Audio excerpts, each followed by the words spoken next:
Welcome to the General Leadership Foundation. Leadership advice from America's most trusted leaders. Welcome to the General Leadership Foundation. I'm Matthew Fritz.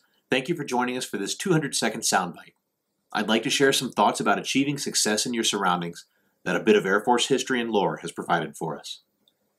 40 seconds in your mind, snarled a confident Captain John Boyd to his challengers in the fighter weapons school at Nellis Air Force Base, Nevada. Meet me at 30,000 feet on my tail. I'll reverse and get you in my guns in 40 seconds, or I'll give you $40. Now that's quite a wager for a captain in the 1950s by any standards. Even more so when the challenge is laid at the feet of the pilots of the premier fighter training facility in the country. Invariably, students found themselves in front of him, wishing they'd never taken the bet.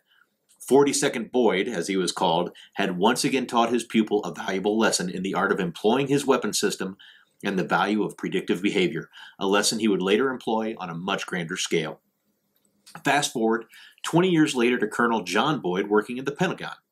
His bravado and attitude as a young fighter jock followed him into the executive halls of military leadership, where it rubbed against the grain like a pebble in a general's shoe. Despite this coarse outer layer and direct demeanor, an analytic and active mind prevailed in refining the simple lesson he taught back at the fighter weapons school.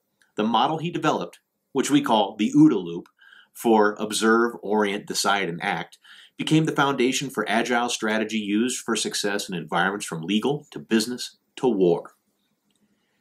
Many of us are familiar with the Deming cycle that's taught in business school, where the application of plan, do, check, and act is excellent in contending with a static system.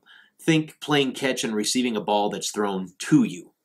So relationships, especially business relationships with a competitor, can be a dogfight where each player thrives and strives to outmaneuver the other for market dominance. This is where the OODA-Loop comes into play. With the OODA-Loop, think a baseball game where the ball will land wherever it's batted. So how you understand your OODA-Loop, and more importantly, get inside your opponent's OODA-Loop, spells the difference between success and anything short of victory. First, seek to understand. Observe. You have the responsibility to collect as much data as you can about your opponent, the environment, the motivations, and yourself. The clock is ticking, however. Remember, your opponents are studying you, too. Firefighters and police officers seek to become Jedi masters of this component. Shouldn't you? As well, any good lawyer would be quick to share that keeping you focused on face punches is awesome, while they work the edges to dismantle the case where you really aren't looking. Next, update your current reality. Orient. You've got the data, now you have to understand it. Keep in mind, however, that how you understand that is based upon the factors that define who you are. Your culture and experiences shape your ability to synthesize information. Consider the very different lives of Bill Gates and Steve Jobs, that apply those views to the types of products they created and the marketplaces they attempted to dominate. The ability to see something different and disrupt the environment is dependent upon how you interpret what you see, smell, hear, feel, and taste in your world. Next, determine a course of action. Decide. Sounds pretty easy, eh? Not so fast, as this is where many organizations get stuck.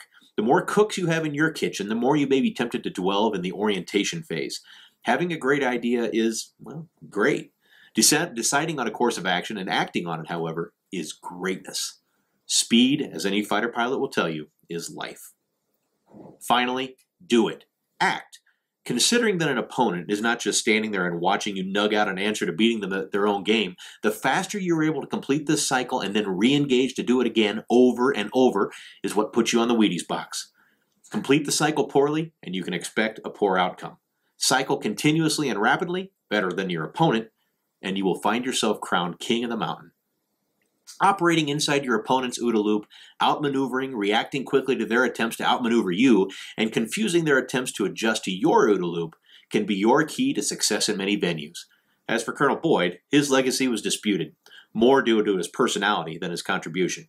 His strategy was credited for the ingenious left hook campaign that decisively won the Iraq invasion in the 1991 Gulf War, where 2 divisions of Marines raided behind Iraqi lines and prevailed while Saddam's army searched forward for a massive army invasion that they had been programmed to expect.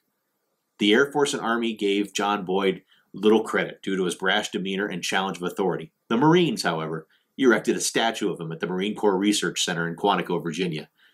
I can't promise you a statue, But I can guarantee that refining your OODA-Loop and working on your cycling speed will direct your energy toward the success side of the equation. So ask yourself, what's in your OODA-Loop? Thanks for joining us for this 200-second soundbite. Let's keep the conversation going on generalleadership.com. Leadership advice from America's most trusted leaders. Thank you for connecting with the General Leadership Foundation. Please register at generalleadership.com.